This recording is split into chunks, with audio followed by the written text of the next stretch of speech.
¿hay algún momento en que pienses entrar a lo público directamente, por ejemplo, un ministerio? Mi shock principal fue cultural. Después de estar 6 años en Nueva York, nunca nadie hizo una diferencia ni de religión, ni de hombre, mujer, nada, ni menos social. Y llegas de vuelta a Santiago. Volviste al pasado. Hoy día con nosotros Paulina Yazigi, vicepresidenta de Banco Estado. Yo creo, no sé si soy buena persona, pero por lo menos soy mejor persona desde que soy mamá. Y soy mucho mejor jefa y líder de equipo porque soy mamá. En mi caso en particular, yo sé que soy mejor persona porque tengo hijos. Aprendes a mirar desde otro punto de vista, aprendes a sentir, eres mucho más empático, mucho más empático. Te fuiste a la asociación de AFP, tú te fuiste a meter ahí como a dirigir eso que para muchos eran el problema. Sí. ¿Por qué decidiste eso? Por lo ahí mismo, porque no era verdad, no es verdad. Las AFP son unas tremendas empresas, personas que hacen increíblemente bien su trabajo y por lo tanto no era justo. Es el corazón del ahorro de todos los chilenos. Si te preguntamos, ¿y qué hago? Tengo este ahorro. Lo primero, y tú lo tienes que saber muy bien, es ¿para qué quieres la plata? ¿Para qué y cuándo? ¿Y para cuándo? Y lo otro también, por supuesto, no invertir en lo que no entiendes. No hay nada peor que estar invertido en algo que no entiendes. Aunque suene que rente mucho. También no nos olvidemos que tenemos un mercado laboral que se ha ido debilitando con los años. Ahora vemos tasas de desempleo malas, pero la verdad es que esto ha sido 12 años de un mercado laboral que se ha ido resquebrajando, dificultando el crecimiento, la productividad está muy débil. Aquí tenemos una reforma tributaria en cada gobierno. Entonces al final las empresas dicen, ¿cómo puedo invertir? Tanto locales como afuera, cuando no sé en qué escenario estoy parado. ¿Ves algunos factores que también te hagan ser optimista respecto a lo que puede venir en los próximos años? Soy José Tomás Valente. Soy Matías del Río Y esto es Millions, el arte de invertir. un espacio para escuchar a quienes mueven y piensan las grandes decisiones financieras. Y entender qué inspira a los protagonistas de las inversiones. Este episodio fue posible gracias a Betterplan, BCI, Cordava PricewaterhouseCoopers y Universidad Diego Portales. Bienvenidos a Millions, el arte de invertir, el podcast donde hablamos de inversiones, pero también de personas. Queremos conocer en 360 grados a los verdaderos protagonistas de nuestro mercado de capitales. ¿Cómo eligen las mejores oportunidades? ¿A qué le tienen miedo? ¿Cuáles han sido sus grandes errores y también sus aciertos? ¿Cuánto hay de esos lobos de Wall Street que andan detrás de una oportunidad, que tienen el instinto del inversor? Pero ¿cuánto hay también de seres más reflexivos, más racionales? Detrás de cada mito hay un gran inversor. Hoy día con nosotros Paulina Yazigi, vicepresidenta de Banco Estado. Paulina, mucho gusto tenerte Muchas aquí. gracias por invitarme. Bienvenida. Muchas Oye, gracias. han tenido grandes invitados acá, sí me siento muy honrada, muchas gracias. Seguimos en la misma línea. Así es, eres una de ellas. Muchísimas gracias, Paulina. Presentemos rápidamente a Paulina para luego entrar en la conversación, aunque muchos de ustedes ya la conocen. José Tomás ya señaló que ella es la vicepresidenta de Banco Estado, pero ha sido o fue expresidenta de la asociación de AFP entre el año 2023 y 2026. Exgerente de la División de Mercados Financieros del Banco Central, de las instituciones más prestigiosas de nuestro país en materia técnica y en materia monetaria.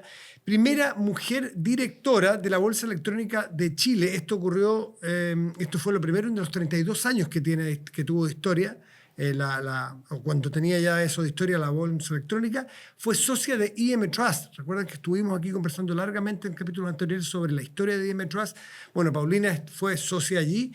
Ella es ingeniera comercial, es magíster en macroeconomía aplicada de la Universidad Católica y máster en ciencias matemáticas y finanzas de la Universidad de Nueva York, de NYU.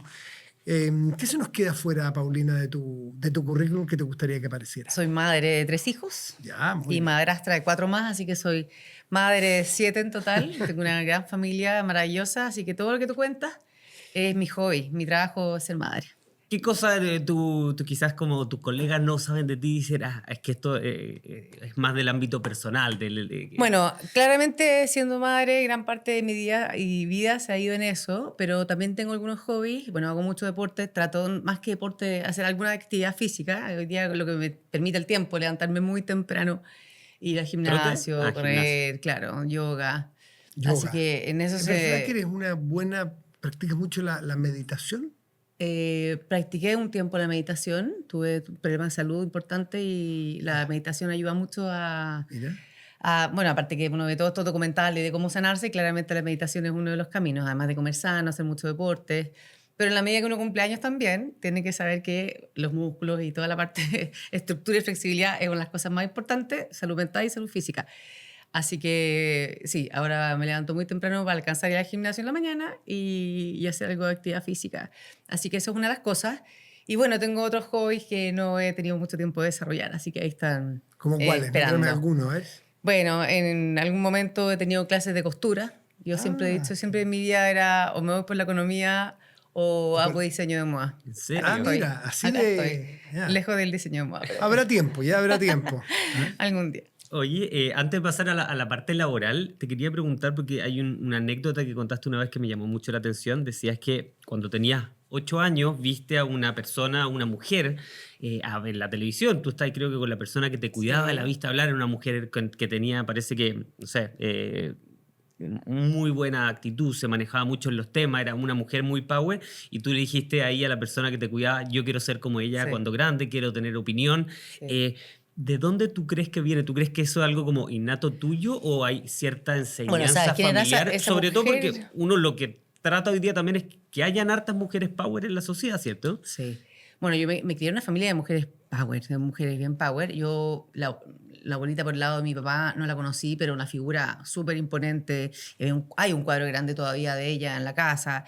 Una mujer que fue mujer de las Américas, era doctora y muy vanguardista en salud pública. Una mujer increíble, que además se fue a estudiar y a especializarse cuando los niños eran chicos, y se fue a Estados Unidos y dejó a los niños con la abuela, digamos, con mi bisabuela. Eso nadie lo hacía. Entonces, siempre me quedé con esta figura, por el lado materno también, muchas mujeres muy poderosas, entonces, y poderosas en todo sentido. Entonces, esa es la figura principal. Y te diría cómo nos criaron mis papás a mí y mis hermanas, como mujeres que pueden hacerlo todo. Yo siempre he dicho, si algún día tuviera que aterrizar un avión en la mitad de una emergencia, yo creo que somos capaces. O sea, nos criaron muy, muy capaces de creerte, más que el cuento, de creer que eres capaz de poder hacer cosas. ¿Por Pero qué esa no? mujer que estaba en la televisión en ese minuto era Evelyn Matei. Ah, Ah, wow. mira. Y yo me acuerdo patente de ese momento. Yo tengo muy buena memoria, muy buena memoria. Y ¿Se lo has contado alguna vez o no? creo que una vez, pero la pobre yo creo que estaba con tanta cosa que no me pesco mucho, pero se lo tengo que volver a contar, se lo tengo que volver a decir. Y yo era muy chica. Lo va a ver aquí, lo va a ver. ¿Lo va a ver? Qué bien. Lo va a ver. Y yo era muy chica, pero me acuerdo perfecto del momento, de la cena, y yo le dije, estaba con la Marta, que era la persona que nos cuidaba, y le digo, yo quiero ser como ella cuando grande. Y esas figuras de mujeres poderosas tenía, pero ella siempre evocaba este rol de hacer cosas por el país. Oye, pero espérate, ahora que dices eso, y conociendo tu currículum, Banco Central, Banco Estado, desde tu propia expertise y preparación y capacidades técnicas y profesionales, estás rondando el Estado y lo público. ¿Hay algún momento en que pienses entrar a lo público directamente, por ejemplo, un ministerio? Por No, ejemplo, fíjate, no, pues a si ver. quieres ser como Evelyn Matei, Evelyn Matei. Claro, bueno, no. No, sí me gusta la costura, ¿viste? Como Evelyn Matei, y eso fue Sí, eso completamente sí. una coincidencia. Sí, pero Evelyn Matei ha sido diputada, senadora, Sí. ministra, No está en mis candidata planes, presidencial 2 veces. No, no está en mis planes. A ver, lo mío es mercado financiero y si se puede combinar con servicio público, mejor.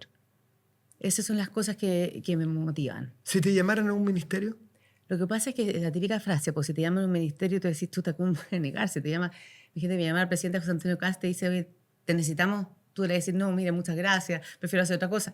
No, de hecho, estoy en el Banco Estado ahora ¿Por porque qué? no designación del presidente. Así que con mucha honor y honra creo que estoy en el lugar adecuado, ¿cierto? Donde se mezcla justamente banca, mercado financiero, desarrollo del país y servicio público. Vamos al mapa del episodio, Matías. perfecto, perfecto. Paulina, iremos primero al pasado, trayectoria laboral, después al presente, filosofía de inversión, en qué estás hoy en día, después al futuro, temas más de política pública y terminamos con la sección favorita que se llama definición a penales. Vamos al pasado. Primer bloque, pasado. Bueno, ingeniera comercial de formación original, pero tú has dicho que tu pasión, elegiste administración, pero tu pasión Economía. Tu pasión es la economía. Sí, ¿Seguiste sí. la economía? ¿Por qué la Siempre economía? ¿De quise dónde? ser economista. ¿De dónde salió eso? No tengo idea.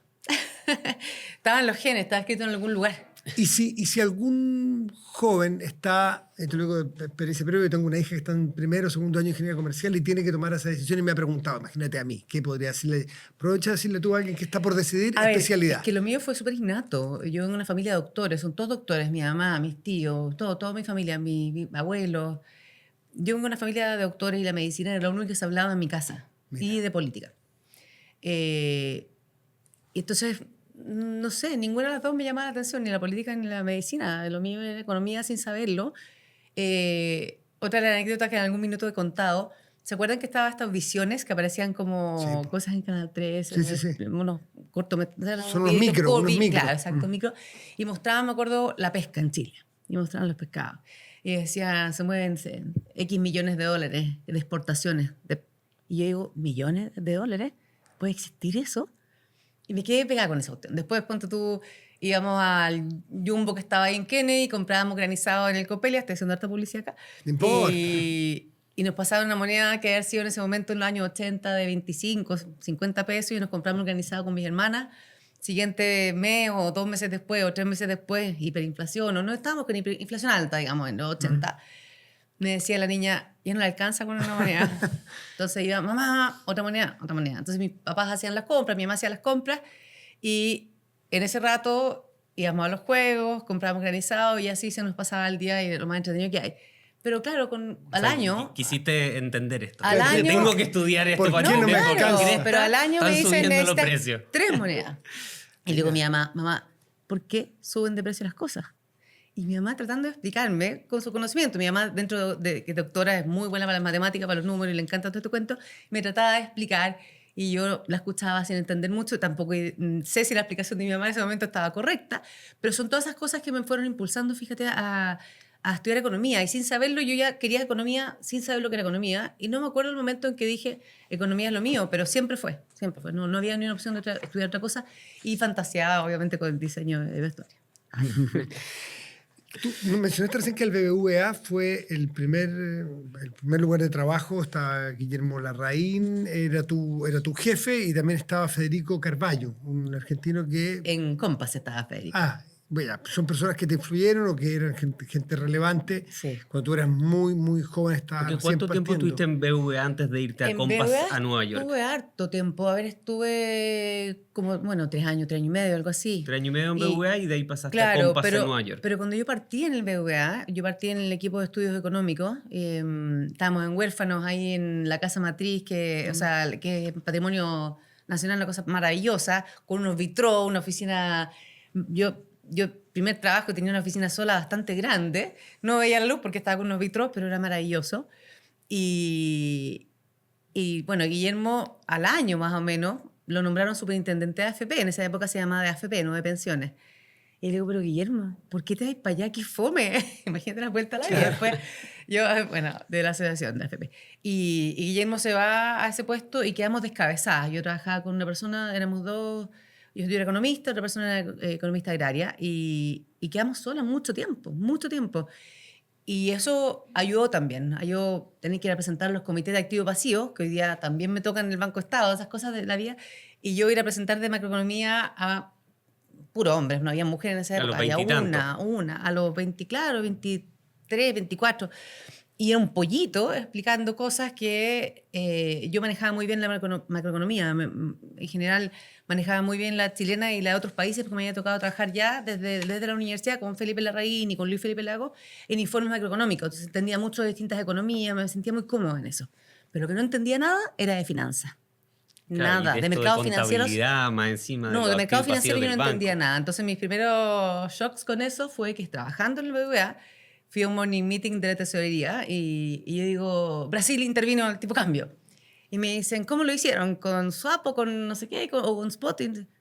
Y yo, ¿qué me preguntaron? No sé. Entonces, primera crítica laboral fue, nunca respondan no sé. Siempre di, lo voy a averiguar y vuelves con la respuesta. Y así fueron varios aprendizajes entre soft y técnico, pero yo quedé bien afectada y dije, no entiendo el mercado financiero. Y cuando llego a Nueva York a trabajar a Compass con Federico Carballo, Federico me enseñó mucho, porque yo, la verdad, macroeconomía, perfecto, pero mercado financiero, y yo nunca...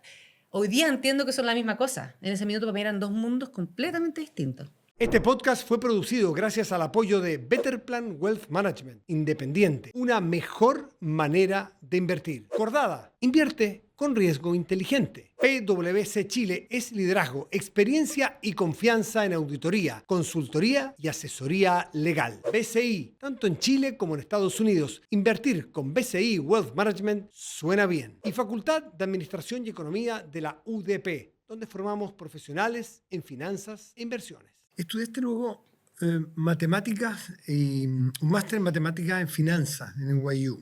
Sí. Suena bien nerd al lado del MBA, ¿no? Sí, Fue súper nerd. lo Me costó mucho. Lo natural, entre comillas, era el MBA o lo que uno hubiese esperado, hubiera dicho. ¿Por qué elegiste las matemáticas? Porque yo tenía una obsesión con opciones. A mí me gusta mucho la estadística y me considero buena para la estadística y econometría, etcétera. Y estando en el BBVA en Nueva York, ya no trabajaba en economía, trabajaba en la mesa. Y trabajaba en un área que se llamaba Business Management, que yo creo que es uno de los trabajos más lindos que he tenido, con una jefa espectacular, la mejor de la vida, que una española que me enseñó mucho también.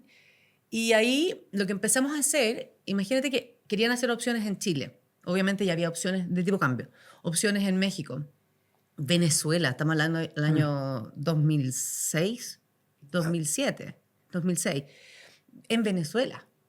Ya estaba el chavismo, digamos, instalado. Sí, Po. y sufriendo, pero igual estaba el sueño de hacer opciones en Venezuela, estaba la mesa instalándose en Perú, entonces había que hacer muchas cosas de desarrollos y todo. Entonces me puse a trabajar, pero opciones estábamos todos cogiendo. Y yo veía que había mucho carril. Y en esa época no había Zoom ni nada. Pues eran llamados en un teléfono que no sabía quién estaba al otro lado. Ni Era por Zoom ni teléfono. Era un call nomás. Y en eso la regulación chilena exigía que tuviéramos todas las griegas y todas las opciones bien modeladas en Excel. Entonces me metí en ese mundo y empecé a cachar que todos los que iban a operar opciones no sabían lo que estaban haciendo. Y me empecé a aterrorizar y dije, necesito estudiar esta cuestión. ¿Dónde? Y busqué Princeton, Columbia, NYU para no moverme y de hecho ya tenía la Sofía, mi hija, y 2007. Y ahí quedé en Princeton, no me fui a Princeton lamentablemente porque por temas familiares era muy difícil moverse. Columbia no quedé y NYU me dijeron que era fácil. Y yo fui a NYU. Me dijeron, no, programación no te preocupes, un detalle. O sea, Te cabeceaste. fue como que me estudié un máster en ruso para mí y lo saqué. Pero aprendí también un montón, sufrí mucho. Yo estaba con la Sofía chica, con mi hija, y es uno de los periodos más desafiantes, pero aprendí un montón. Y volví a Chile y no sabía qué hacer con toda mi sabiduría en opciones. Es que eso te iba a preguntar, o sea, para que la gente entienda, pero el nivel de profundidad que tienen en el fondo estos temas son muchos que en el mercado local se ven poco, o son para cargos bien técnicos, ¿cierto? Sí. Haciendo el máster me especialicé en dos cosas. Y digo me especialicé porque la malla, yo estudié justo en la crisis subprime, que eso también lo hizo muy interesante porque viví de adentro una crisis que hoy día muchos ven en las películas. Yo la viví de ahí, de adentro. En muchas, no voy a alargarme de eso, pero me tocó muchas cosas que yo estuve ahí, yo viví eso.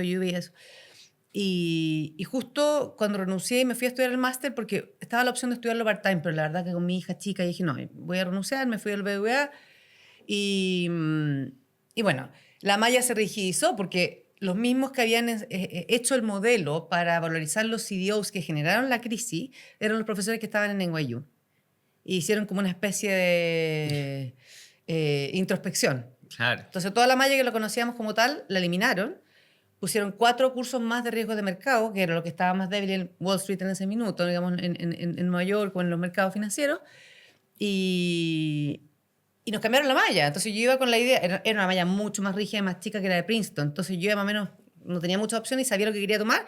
Y nos dicen todo lo que ustedes conocen. Esto, a ver, Lehman Brothers, Bear Stearns quebró en marzo. Yo entré a estudiar en septiembre cuando quebró Lehman Brothers. Entonces en Nueva York, acá en Chile no se sabía tanto, pero en Nueva York ya se sentía la crisis mal. Y yo entro justo después de Labor Day, que es el día del trabajo, en septiembre. Al día siguiente yo entré a clase. Y ahí nos sientan a todos el primer día de clase. Y el día, no sé, el mismo día estaba quebrando Lehman. Y nos llaman y dicen, ustedes a lo que postularon, a lo que conocen, no va a ser. Cambió. Ténganos paciencia, este primer semestre va a ser tal como los cursos están y qué sé yo, pero el próximo semestre no lo sabemos. Que fue un terremoto para... Yo creo que nos estamos explicando la contextualización histórica, el terremoto que significó para el mundo, para el mercado financiero y para el mundo, esta crisis subprime del 2008, que dicho en simple, ustedes que son expertos pueden explicarlo más concreto, es que las inversiones en los famosos activos tóxicos, la gente compraba no necesariamente sabiendo qué estaba comprando, ni con los cálculos bien hechos. Estos activos tóxicos te vendían como en fardo, inversiones que venían cosas buenas y cosas no tan buenas. Exacto. Entonces, eso hace que probablemente haya una autocrítica en el mundo financiero y por eso en los máster o en los estudios, es decir, ¿saben qué? Estudiemos lo que estamos haciendo, lo que estamos produciendo y vendiendo. Entonces, te tocó un mundo de un punto de inflexión muy interesante. Muy interesante, porque además también yo tenía un departamento allá que rentaba, me lo ofrecieron comprar, lo analicé, hice todos los escenarios, o sea, me tocó vivirlo de distintos aspectos. Después ver cómo mis compañeros, yo estaba en un curso que era full time, que éramos 33 personas, la cual 50% eran chinos de la China que solo hablaban chino, y el resto era ni un latinoamericano, un mexicano, y nos hicimos bien amigos ahí, pero el resto, tres mujeres. Y además de los 33 que éramos el curso full time, estaban los part time. Entonces tú veías gente del mercado financiero que tomaba estos cursos, algunos para sacar el máster, otros para hacer solamente el curso. Y esto se empezó a engordar, porque en la medida que los iban echando de los bancos, iban llegando porque les pagaban, los compensaban, digamos, con algún paquete de salida y además les pagaban el máster para que no perdieran este tiempo, digamos. Entonces empezaron a llegar un montón de compañeros súper interesantes, venían de UBS, de JP Morgan. Y que habían estado en el frente de batalla. Que habían estado ahí y los habían sacado. Y todas las ferias que teníamos para buscar prácticas después para el verano siguiente, verano de allá, que se daban a fin de año, tipo diciembre, enero, todas llegábamos, no, Goldman Sachs suspendió. Al día siguiente la JP Morgan, no, JP Morgan suspendió. Y además éramos con los MBA. Las ferias mi máster era súper chiquitito, súper exclusivo, con los MBA que les enseñaban a hablar, a pararse, a entregar la business card, y nosotros que éramos unos nerds, para atrás con el computador colgando, no sabíamos qué hacer. Entonces no fue tan fácil esa época para buscar práctica y todo. Dicen que ahora tampoco es tan fácil. Sí, en periodismo Bueno, hay un término que se llama el territorio comanche. El territorio comanche es donde los corresponsales de guerra están siempre en lugares muy peligrosos. Y hay un punto en que los militares en la zona le dicen a los periodistas, de aquí en adelante es responsabilidad suya. Si usted quiere pasar de aquí para allá, hay un libro de Pérez Reverte que se llama Territorio Comanche. Cuando narras todo eso, tú estabas realmente en el frente de batalla, estaban generándose las explosiones en las grandes instituciones internacionales, en los JP Morgan, los Goldman Sachs y también los que quebraron. Entonces tú estabas viviendo, estabas en el territorio Comanche en ese momento. Y bueno, y así fue como en máster nos cambiaron la malla, nos explicaron que iban a reforzar riesgo de mercado, que era lo que claramente habían dejado de lado. Todos los modelos de CDO, esos cursos los bajaron. Bueno, y así terminé como especializándome en opciones, que era lo que había ido, y portfolio management. Entonces, cuando llegué de vuelta a Santiago, claramente portfolio management fue el lado que más me fui. ¿Y no sentías cuando volviste que quizás tenías un conocimiento tanto más profundo o tanto más acabado que la gente que trabajaba en el mercado local?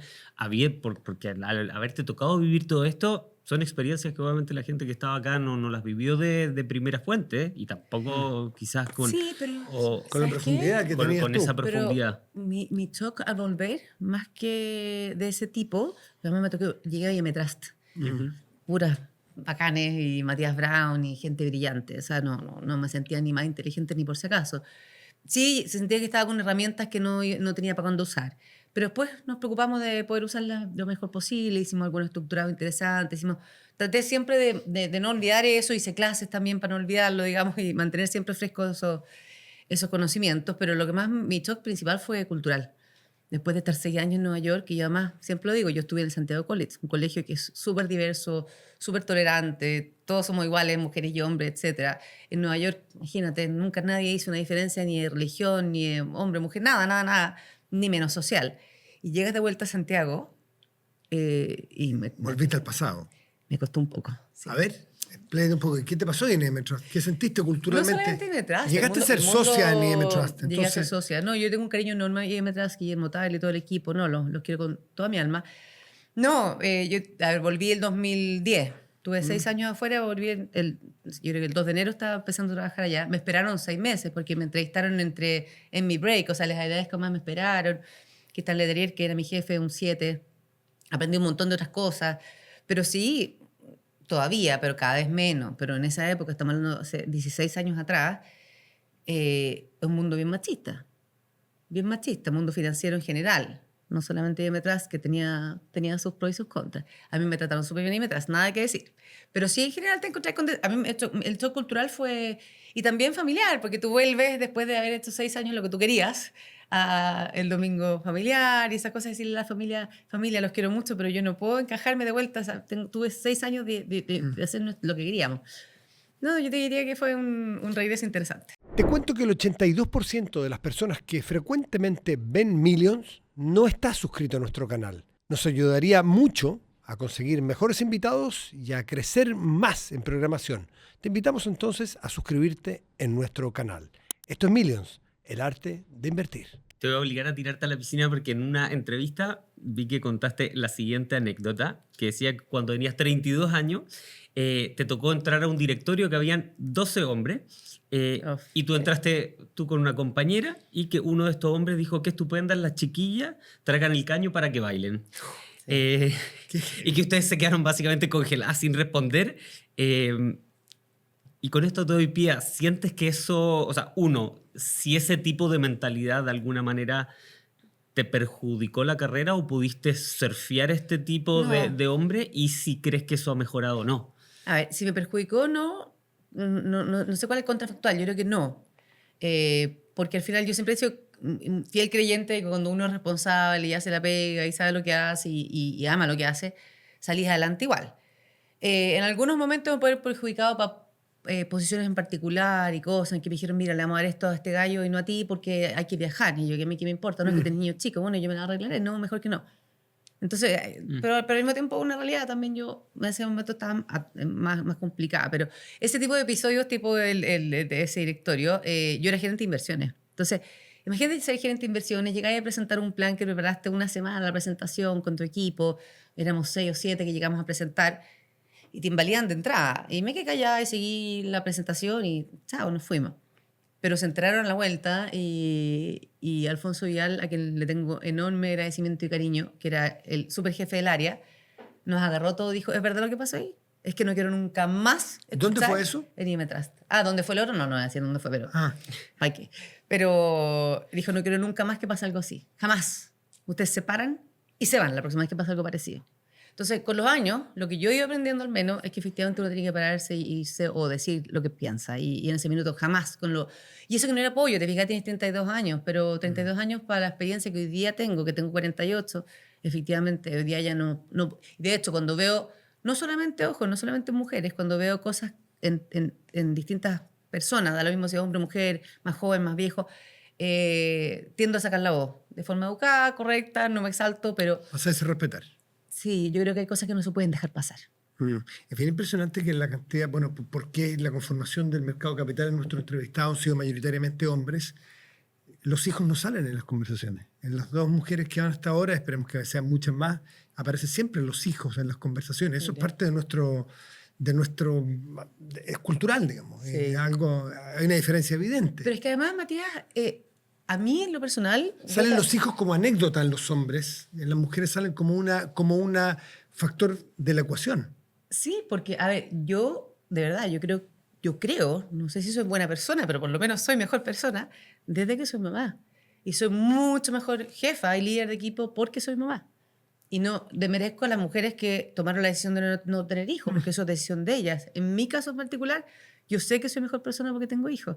Aprendes a mirar desde otro punto de vista, aprendes a sentir, eres mucho más empático, mucho más empático. Nos podríamos quedar mucho rato en eso, pero queremos avanzar en tu historia, Claro. porque luego de Imetras pasaste a un family office, de la familia Noguera, que eran Estuve 4 accionistas años de Lipicasso todo el año 2017. ¿Cómo es tu experiencia en ese mundo, el mundo de la administración de las familias, de las familias de alto patrimonio, que es más bajo perfil, es más con menos exposición pública que otros Sí. cargos que has tenido después? ¿Cómo fue esa experiencia? Sí, bueno, de hecho yo venía de Credit Corp, o sea, Imetras fue comprado por Y Credit si Corp. puedo interrumpir un momentito antes, Sí. ¿y por qué saliste de Credit Corp, cierto? Acá tengo una frase de uno de nuestros recientes invitados, Guillermo Tagle, que sí. dice que fue una gran pérdida y un talento poco frecuente. Entonces, después de ese tipo de comentarios... Ay, porque yo no estaba, en mi vida personal no estaba tan bien, pero además tenía 3 niños chicos que yo quería criar bien y en los bancos de inversión todos payet, todo urgente. Y por más que me dieron 500.000 facilidades para trabajar, y eso yo le agradezco, y por eso yo hoy día trato de hacer lo mismo con muchas personas que trabajan conmigo, estaba siempre como al 3 y al 4 en términos de cabeza, foco, tiempo. Yo sentía que siempre estaba corriendo como en desventaja. Mis compañeros, digamos, de trabajo equivalentes eran todos hombres. Y estaba Macarena Pérez, pero estaba Nadia al lado, y todo el resto era muy difícil mantener el ritmo con niños tan chiquititos que yo quería estar presente. Yo siempre quería ser una mamá súper presente. Entonces dije, ya, bueno, nosotros cuando Credit Corp compró Trust había una opción que vencía el 2016, creo. Entonces ahí dije, bueno, ahí me empezaron a llegar ofertas de pega porque el mercado se va a interesar, o sea, se va a enterar y me van a empezar a ofrecer cosas. Y no pasaba nada. Y un día estoy en el verano y yo ya me había hecho la idea, iba a tener un puesto más regional en Credit Corp, dije ya filo, me las arreglaré, qué entretenido este trabajo, tenía un súper buen equipo, trabajábamos ahí, había gente muy buena en ese momento, y yo efectivamente no me quería ir. Y llega esta oferta de este Family Office, que fue una de estas cosas como raras que me llegó por un lado, por el LinkedIn, que le avisaron a mi hermana, que nada que ver, mi hermana es psicóloga, pero que un amigo la conoció en Brasil y le dijo que por favor yo viera mi LinkedIn. Y voy a mirar y había una cuestión súper interesante. Dije, mira, yo la verdad no me quiero cambiar de trabajo, pero conversemos. Y me cayeron súper bien, me ofrecieron un montón de facilidades y cosas súper convenientes que no podía decir que no. Y la verdad es que fue un periodo súper entretenido, porque cuando tú trabajas en un family office, haces de todo un poco. Yo aprendí un montón de habilidades blandas que no había aprendido en otros trabajos. Tuve también jefes súper buenos, la familia Noguera son maravillosos. Pero además, por ejemplo, me metí en el mundo inmobiliario. Yo nunca había tenido la oportunidad de invertir en el mundo inmobiliario. Después, por distintas razones, me encontré con otras personas de otros family office, terminamos invirtiendo en Estados Unidos y en otros países. Entonces, se te empieza a abrir un mundo que no había conocido y que hoy día, por ejemplo, estando en Banco Estado, me sirve un montón. ¿Qué enseñanza concreta recuerdas de ese periodo, así como de algo que aprendiste ahí que no habías aprendido antes? Ya sea de tu jefe de ese periodo, sí, o de cómo las personas de alto patrimonio manejan su plata. No, yo te diría, a ver, cuando me entrevistaron, y después me entrevistó don Ernesto, que es el patriarca de la familia, él me dijo, mira, aquí lo importante, como uno pasa tantas horas en el trabajo, es que lo pase bien. Y uno tiene que venir al trabajo para hacerlo bien. Y dije, este es de los míos. Porque ese era mi lema. Si uno va a trabajar duro, por lo menos pásalo bien. Si no, si te vas a levantar a pasarlo mal, no. Esa es una de las cosas que... Y lo otro es que nosotros, hay un viaje que se hace con distintos family office a Nueva York y habían distintas presentaciones y uno se cansaba de escuchar presentación tras presentación y todos se paraban a hacer shopping y yo iba parándome con mi cartera y mi jefe me toma el brazo y me dice, los Noguera, nunca nos paramos. Hay una persona que preparó su presentación, la escuchamos hasta el final. Y yo ya era grandota, ¿cierto? No fue hace muchos años. Y sabes que me quedó súper marcado. Y ahora trato de quedarme para todas las presentaciones. No miro el teléfono porque el día que me toca presentar a mí me gusta y agradezco que las personas estén ahí sentadas escuchando. Y son cosas así. Personas que son súper de piel, de cariño, de respeto. Y eso al final se devuelve. Más le vale a los que no estén escuchando que no paren el podcast después de esto. Entonces. No, claro, tal cual. Hasta el final. No, porque es un mínimo de respeto. Si tú hay alguien que preparó, se sacó la mugre para... Pero nuevamente es empatía. Empatía. Y volviste vuelve la cabra al monte, como volviste a lo público, volviste a las instituciones grandotas, volviste al Banco Central, o más que volviste, no habías estado, volviste a estas instituciones, pero estar en el Banco Central son palabras mayores en Chile, ¿no es cierto? Como gerente de división del mercado financiero, sí. Y quiero juntarlo después con la segunda patita de lo público, de temas relacionados a lo público, que es la presidenta de la asociación de AFP. A ver, vamos primero, ¿por qué al Banco Central? Tú estuviste un poco más de un año allí, ¿por qué después la AFP? A ver, el Banco Central era mi sueño siempre. Yo cuando... De cualquier economista, ¿no? De cualquier economista. Y hay muy pocas mujeres economistas, pero además muy pocas mujeres macroeconomistas. Por alguna razón a las mujeres no les interesa la macroeconomía, cosa que no puedo entender por qué. Yo creo que es lo más fascinante que hay. Y yo siempre dije, yo quiero trabajar en macroeconomía, no quiero nada más en la vida, esto es. Y Banco Central era el lugar. Y cuando Beltrán de Ramón pasa a ser gerente general del Banco Central, se abre el cupo de división de mercados financieros. Beltrán tuvo 15 años en ese puesto. Y ese puesto me parecía fascinante. Y dije, no, yo quiero ese puesto, voy a prepararme. Estudié 2 meses, pero así me encerré a estudiar todo lo que encontré. Y pasé toda la entrevista y me lo ofrecieron. Y dije, wow, acá estoy. Pero fue un periodo súper difícil. Yo, la verdad, no quiero desanimar a nadie que trabaje en el Banco Central hoy día, ni que vaya a trabajar ninguna mujer, pero a mí me tocó un periodo muy difícil, era la discusión constituyente, la inflación estaba en 14%, intervención cambiaria, el dólar se fue sobre 1000, yo no salía del banco y no vi a mis niños prácticamente por todo un año. Así fue, o sea, llegaba a las 9 de la noche, trabajamos fines de semana, fue muy duro. Y bueno, hay que Pero tomar la escuela... No, yo me hubiera quedado ahí todo lo que hubiera podido, pero la verdad tenía niños chicos, le tenía una responsabilidad enorme y dije, no puedo. Si no hubieran existido ellos, quizá hubiera seguido, si esa es la realidad. Pero... Qué genial, yo tenía la idea del Banco Central que cuando estábamos en Hacienda se hablaba de las termas del Central. Lo que pasa es que... que era como no, tranquilo. porque mercado financiero no. Mercado financiero tiene 3 áreas importantes y era mucha la presión. Entonces estábamos con la discusión constituyente. Que el Banco Central, para algunos, estuvo en duda, su Estuvo en autonomía. duda, había mucha tensión, pero además recordemos que estábamos discutiendo todavía si había cuarto... Yo cuando entré al Banco Central estábamos discutiendo si había cuarto retiro de la AFP o no. Los otros 3 se habían hecho. Entonces era correr todo el día, preparar planes de contingencia todo el día. Entonces yo llegué a un punto en que dije, ¿sabes qué? Rosana Costa, discúlpame, pero no puedo seguir. Y algunos me han criticado, porque dicen, ¿cómo dices no puedo? Si en el fondo con eso pones en duda que el Banco Central hay un equilibrio familiar, de laboral, o tú misma, tus capacidades no te dan... No, más que nada que no puedo es que no quiero. Porque en el fondo hay que tomar una decisión. Y si quería realmente hacer bien mi pega, en ese minuto, con ese nivel de estrés que había en el Banco Central, no sé cómo está hoy día, había que dejarlo todo. Y yo miraba para mi casa y todo bien. Ahora, entraste a un lugar donde las cosas no eran unas termas, digamos. Fuiste a la asociación de AFP, Sí. que ya partes con un ¿cómo decirlo?, con un hándicap en contra, porque la AFP en ese momento, sobre todo, estaban puestas eran materia central de las discusiones políticas, de las protestas, en las calles, eran vistos como los cuatreros, digamos, para mucha gente. Tú te fuiste a meter ahí como a dirigir eso, que para muchos eran el problema. Sí.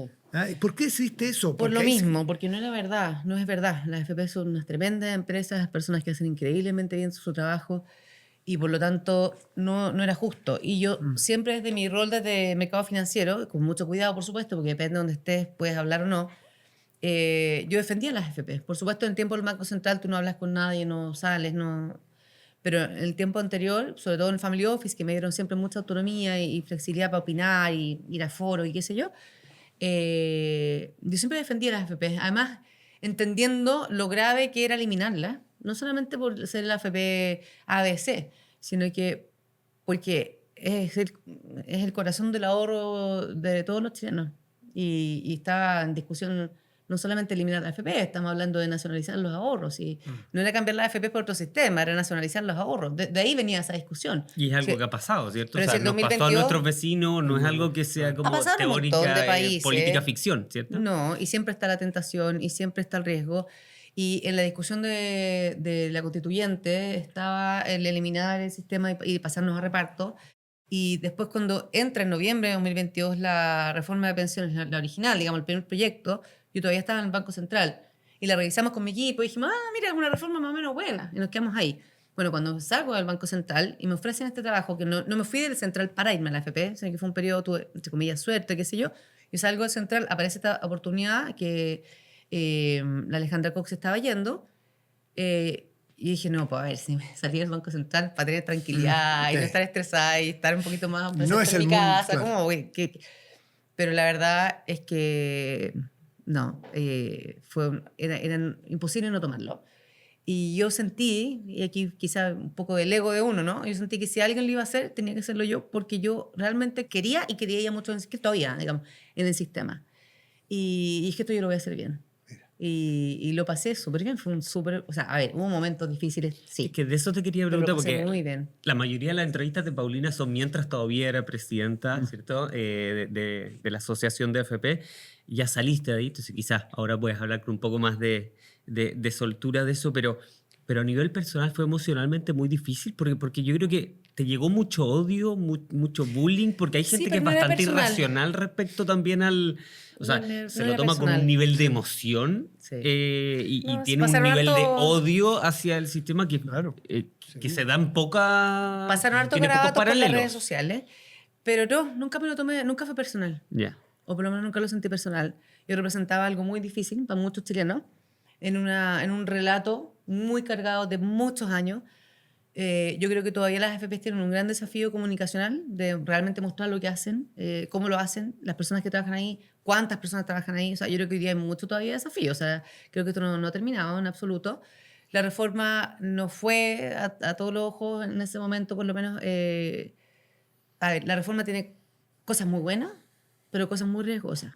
Entonces, hoy día a mi sucesor y a todos los que quedaron ahí, toca el desafío de pelear contra o ver cómo lo van a hacer con las cosas más difíciles, porque hay riesgos enormes ahí. Vamos a conversar de eso, pero ahora, Matías, al presente. Vamos al presente, sí. Segundo bloque, presente. Desde marzo de este año estás como vicepresidenta de Banco Estado, un banco que atiende más o menos aproximadamente 17 millones de chilenos, 4 de cada 5 chilenos son clientes básicamente de Banco Estado. ¿Qué te ha sorprendido estos primeros meses en el banco? ¿Es muy distinto al ritmo del sector privado? No, fíjate. Muchos me preguntan, claro, por ser empresa pública, si es lenta, si es burocrática. Y la verdad es que como es un banco como cualquier otro y es regulado por la CMF, y tiene la CMF, la Comisión para el Mercado Financiero, el regulador, digamos, encima, y tienes competencia, ¿sí? Te compite igual, con todos los bancos.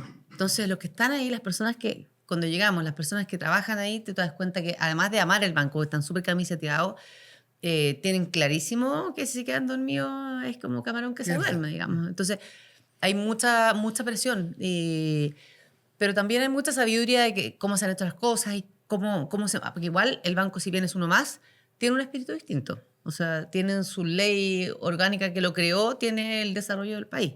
Entonces tú tienes que manejar muy bien eso, cómo soy competitivo y al mismo tiempo ayudo al desarrollo del país tomando decisiones a veces que parecen no tan financieramente correctas, pero deben serlo. Si al final tú tienes que cuidar el patrimonio del banco no solamente porque tu dueño es el Estado, son todas las personas. ¿Y cuál te gustaría que fuera quizás tu legado? ¿Cuál es quizás más fácil, tu meta concreta estos años en tu cargo? Mira, la verdad es que tenemos una meta como conjunto, ¿no? Como comité ejecutivo. Que somos tres, Mario Farran el presidente, Andrea Silva la gerente general, y llegamos juntos el 12 de marzo. La Andrea había estado 10 años antes en el Banco Estado, lo conocía muy bien. Nos planteamos, bueno, lleguemos, veamos primero qué es lo que hay, obviamente todos con alguna noción, sobre todo la Andrea que había estado ahí, de cómo es el banco, cuáles son sus desafíos, cuáles son sus oportunidades, pero dijimos, entendemos bien lo que hay, porque ya había un plan estratégico del comité ejecutivo anterior y también debe haber algo de continuidad. Pero además, la planificación estratégica del comité ejecutivo anterior hacía mucho sentido. Entonces, ¿qué pasa? Hoy día hay cosas en que tú les quieres dar énfasis por el volumen, hay otras que quizás vas a dejar más de lado porque están andando bien, no son tan estratégicas.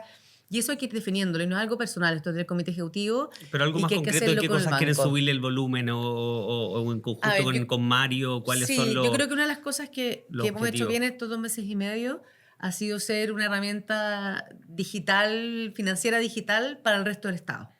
Se han ido pagando, o sea, el bolsillo familiar electrónico existe hace unos años atrás, no es nuestro. Muchas políticas públicas operan a través del Banco Estado. Exacto, entonces, y que se hace mucho más eficiente, mucho más protegido también para las personas. Se activó el bolsillo combustible, que es un bolsillo electrónico para pagar combustibles en marzo. Ahora estamos con el cupón gas del Ministerio del Interior, que es un cupón que equivale a un monto de dinero para comprar gas en todo Chile. Entonces, todo eso que parece súper sencillo, que ya estaban dando, cada uno de esos es correr, que los equipos hagan desarrollos, porque justo no estaba esa modalidad, ya, hagámoslo todo digital, pero es que hay una población que no está digital, bueno, entonces háganlo a través de caja vecina con un vale, y todas esas cosas han sido desafíos chiquititos, pero tú te vas dando cuenta que vas construyendo una red súper potente para que cualquier servicio del Estado pueda hacer su política pública de una forma súper eficiente, en vez de inventar la rueda, que la hagan a través de nosotros. Y eso ha sido súper bueno y eso queremos seguir haciéndolo. Eliminaron el cobro de 300 pesos bueno, por porque va todo en la transacción. misma línea. Va todo en la misma línea. ¿Por qué? Ahora Paulina finalmente es querida. Eso sí ¿Ves? le gustó a la gente. Sí. No, la eliminación de los 300 pesos era, claro, cuando las personas hacían transferencias dentro del ecosistema del Banco Estado no había cobro hace tiempo, pero hacia otros bancos se seguía cobrando porque hay costos y cobro y qué sé yo, pero una de las cosas que dijimos, mira, si nos vamos a posicionar como un banco innovador, un banco que tiene muchas ventajas en lo digital, al mismo tiempo que resguarda la presencialidad y las sucursales, que es súper el corazón del Banco Estado. Es un lugar de encuentro en muchas ciudades de Chile, el Banco Estado. Exacto. Entonces, tú tienes que desarrollar y siempre tener la mejor atención al cliente, que fue el encargo del presidente, de hecho, del presidente Kast, pero por otro lado, digitalizar e innovar. Entonces, en ese sentido, hemos ido haciendo un montón de desarrollos, se eliminaron los 300 pesos justamente por lo mismo. Oye, si las personas hoy día hacen un montón de transacciones digitales, démosle el canal libre para que traigan su dinero y lo puedan sacar cuando quieran sin ningún cobro. Bueno, pero en ese sentido también hemos hecho RootPay. El año pasado se creó RootPay, que es la billetera digital, el primo hermano de la app. Y a través de eso también se han habilitado muchas de estas ayudas y la idea es que RootPay siga creciendo, etcétera. ¿Banco Estado es un orgullo para Chile? Es un orgullo. ¿Y es mejor de lo que tú pensabas? ¿Tenías algún prejuicio? ¿Te venías del mundo privado? No sé si tenía prejuicio, yo creo que no sé si habría tomado... Desde el desconocimiento, siempre Sí, los prejuicios claro. son desde el desconocimiento. Probablemente, también como tuve mis prejuicios cuando me fui al Banco Central, que uno piensa, mira, esta cuestión, como decía José Tomás, las termas, qué sé yo. Pero no, conocía a muchas personas que habían estado en el Banco Estado y que siempre te hablaban muy bien. Lo que pasa es que, claro, uno a cualquier lugar donde llega, yo por lo menos en mi caso, tiendo a observar mucho y a respetar los tiempos y las personas que están y las culturas. Y luego tú tratas de hacer cambios. Y aquí es más rápido porque tienes 4 años, entonces tienes que llegar y hacer algunos cambios, tomar decisiones más rápido.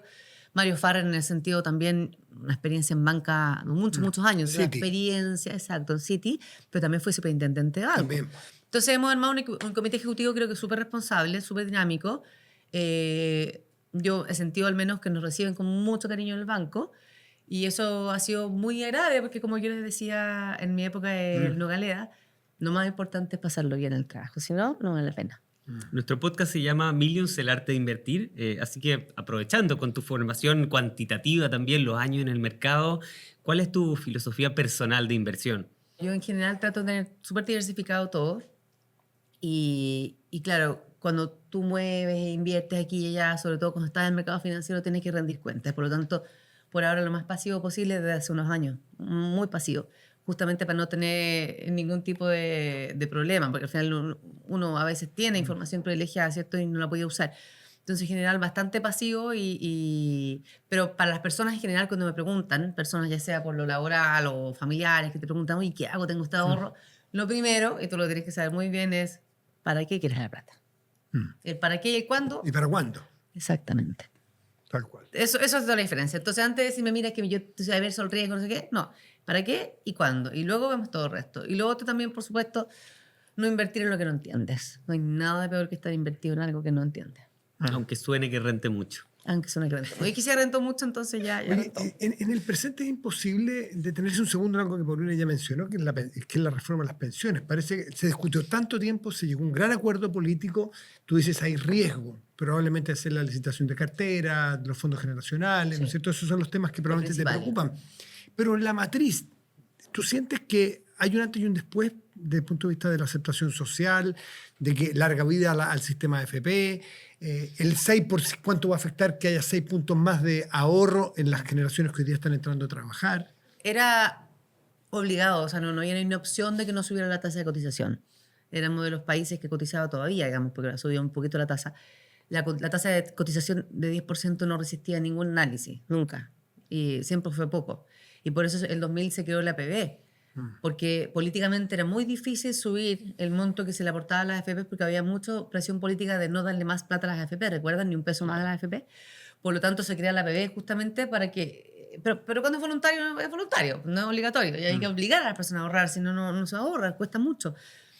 Pero además, también no nos olvidemos que tenemos un mercado laboral que se ha ido debilitando con los años. Ahora vemos tasas de desempleo malas, pero la verdad es que esto ha sido 12 años de un mercado laboral que se ha ido resquebrajando, dificultando el crecimiento, la productividad está muy débil, por lo tanto el empleo formal está muy mal.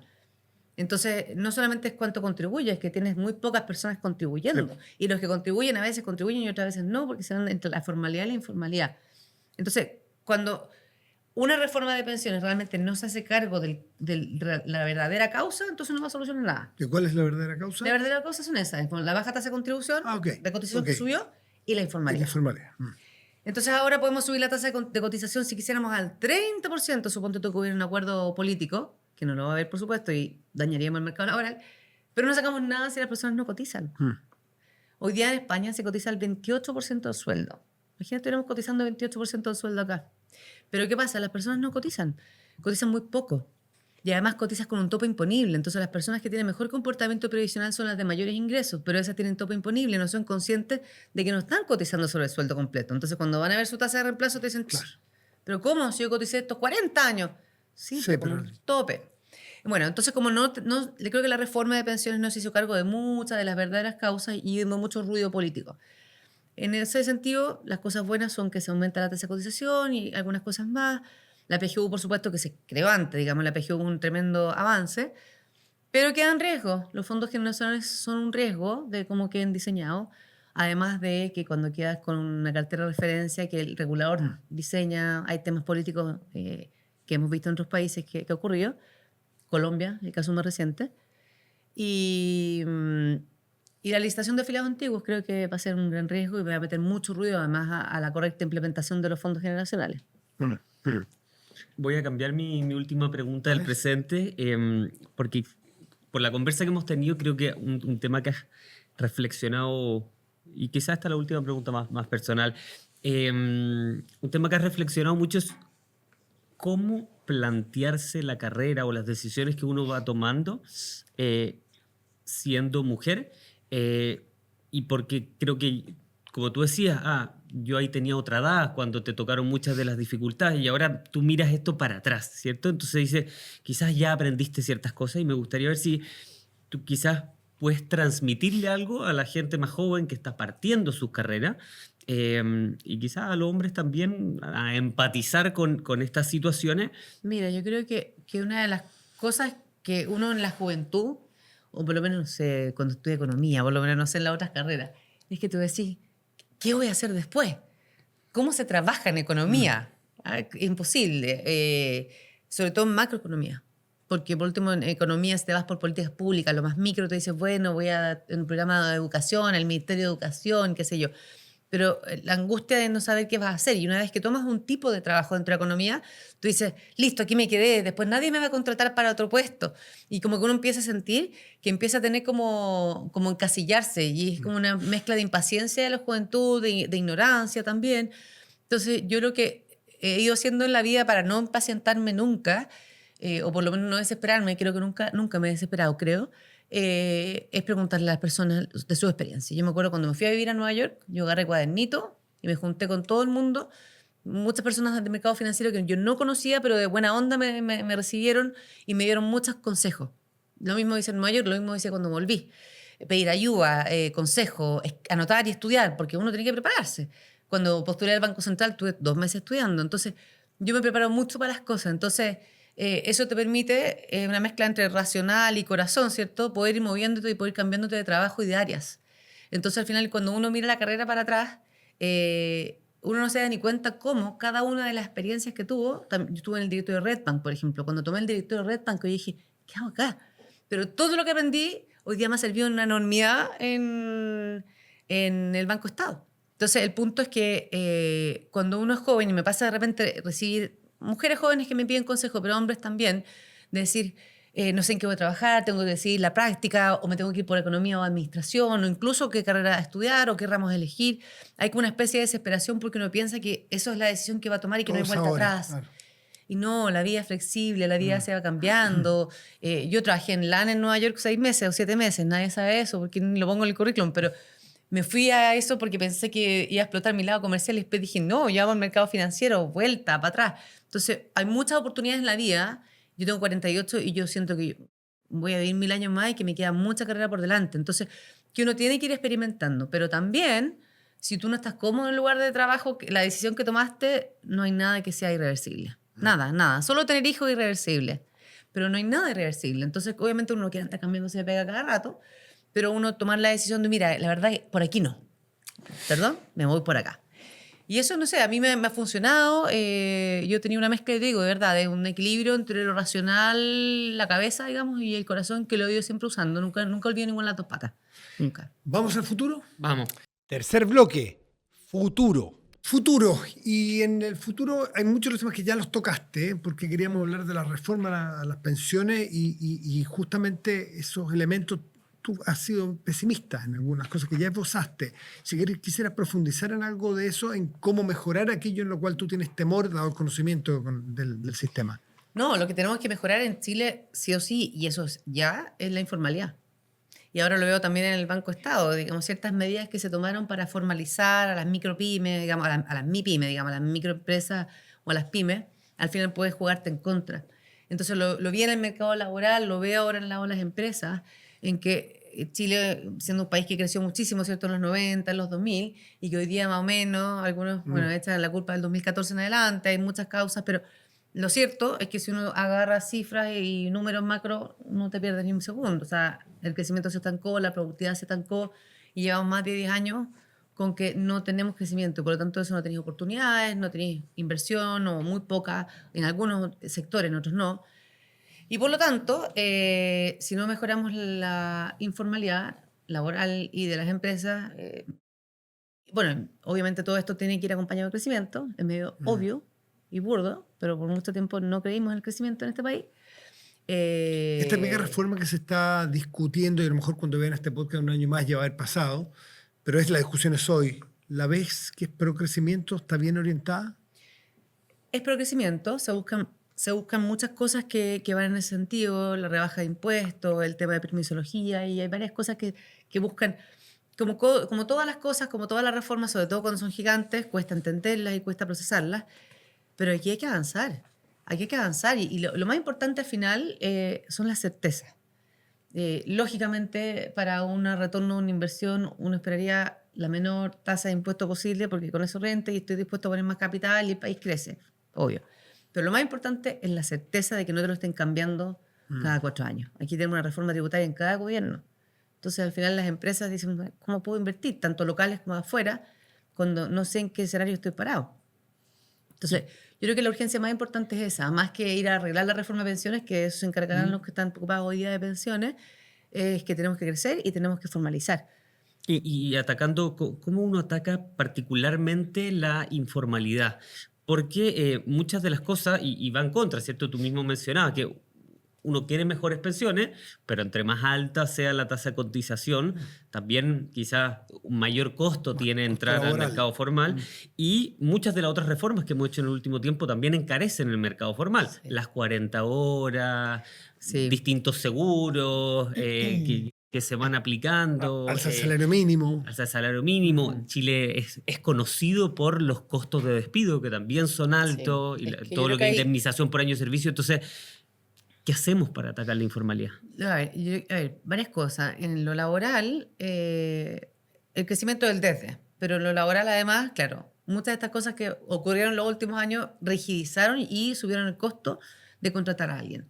Entonces, bajar el costo es posible, reducir algunas de esas medidas, difícil, pero hay otras que tú indirectamente puedes rebajar el costo o bien flexibilizarlo.